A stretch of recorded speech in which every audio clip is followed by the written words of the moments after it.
The river clan had thrived for many seasons. Fires burned bright, children laughed, and the stories of survival and wonder were sung by the stone's circle every night. Words had been born, songs had been created, lessons from the fire, river, and forest were well understood. Yet the world beyond the valley called. One morning, Aru gathered the hunters, elders, and a group of the tribe's strongest young adults near the edge of the forest. The sun shone across the river, revealing a distant ridge, the land beyond the valley. "The valley has kept us safe for generations," Aru said, voice strong and steady. "But it is only a small part of the world. Beyond these cliffs lies unknown land, forests, rivers, and challenges we have never seen." Lina stepped forward. "We will not go recklessly. We will take food, water, and protection, and we will observe everything carefully. The unknown can teach as much as it can threaten." Kai, now growing into his role as a young leader, nodded with determination. "I want to see what's out there," he said. "To learn, to help, and to bring back knowledge for the tribe." The journey began at dawn. Families stayed behind to guard the valley, while the explorers moved carefully along the river's edge. They carried food, water, spears, and bundles of essential tools, while Lina reminded them to respect the land and spirits that watched over the world. The forest beyond the familiar paths was dense, dark, and alive with unseen creatures. Birds called in unknown languages, leaves whispered secrets, and the river's course shifted unpredictably. Every step demanded attention. Aru led with patience, teaching observation and caution. "The unknown tests us," he said. "Observe, listen, and never assume. Every sound, shadow, and movement has meaning." Kai followed closely, absorbing every lesson, learning how to lead not just with strength, but with perception and wisdom. After days of travel, the explorers reached a wide meadow unlike anything in the valley. Grass stretched taller than any they had seen, dotted with wild flowers and strange fruits. Deer and smaller animals roamed freely, and birds with vibrant feathers flew overhead. The tribe marveled. Lina knelt, touching the grass and smelling the flowers. "This land is alive with opportunities," she said. "We must take only what we need and learn from what we see."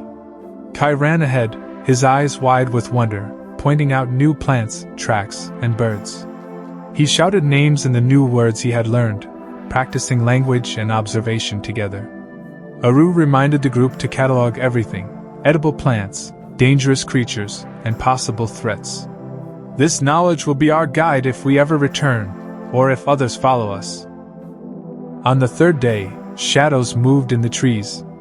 Unfamiliar predators, wolves with dark fur and piercing eyes, watched the explorers from a distance. Aru signaled the group to freeze. "Do not approach, do not provoke. Observe." The wolves prowled the edge of the meadow, curious but cautious. Kai, fascinated, whispered a new word for them: Zari, creatures of shadow. Lina nodded, pleased. Even the unknown could be named, understood, and respected.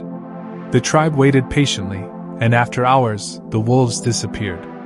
The lesson was clear: the unknown demanded respect, patience, and understanding. The explorers reached a river wider than any in their valley. The current roared, and rocks jutted unpredictably from the water. Aru examined the crossing carefully. "We must test the water, find stable stones, and move together," he said. "One mistake, and we could be lost." The tribe held hands, helping one another across the stones. Kai led the smaller children, demonstrating courage, guidance, and care. Every step was deliberate. Once across, Lina knelt on the riverbank, touching the water. "The river is alive everywhere," she said. "And it teaches the same lesson: patience, respect, and observation." The explorers camped beneath unfamiliar constellations. The sky stretched wider than in the valley, and the stars formed shapes that none had recognized before. Lina pointed out patterns, creating new names and stories. Kai listened intently. "So the sky tells stories everywhere?" he whispered. "Yes," Lina replied. "And we carry the knowledge back to our home. The world is larger than our valley, and every night, every river, every hill has its own story." The fire crackled, the river whispered nearby, and the forest hummed. The tribe slept, aware that the journey had only begun. Glowing star the discovery of a plateau.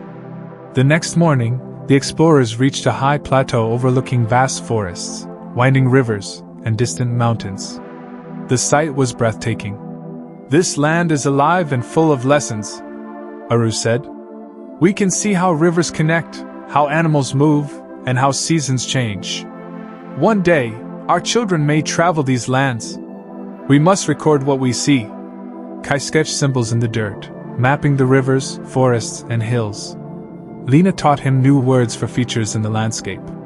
The tribe began the first rudimentary maps, blending observation with language and storytelling. The journey was not without challenges.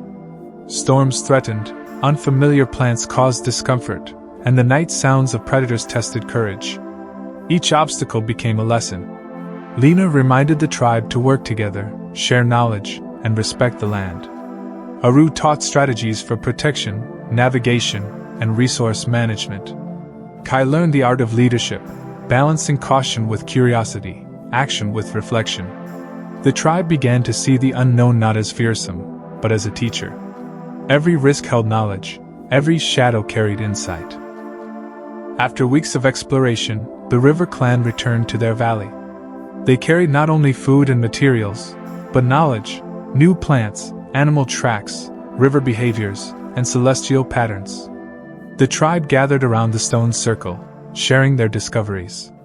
Kai demonstrated the new words, pointing to maps in the dirt and describing the unknown land beyond the cliffs. Aru addressed the tribe. "We have seen the world beyond our home.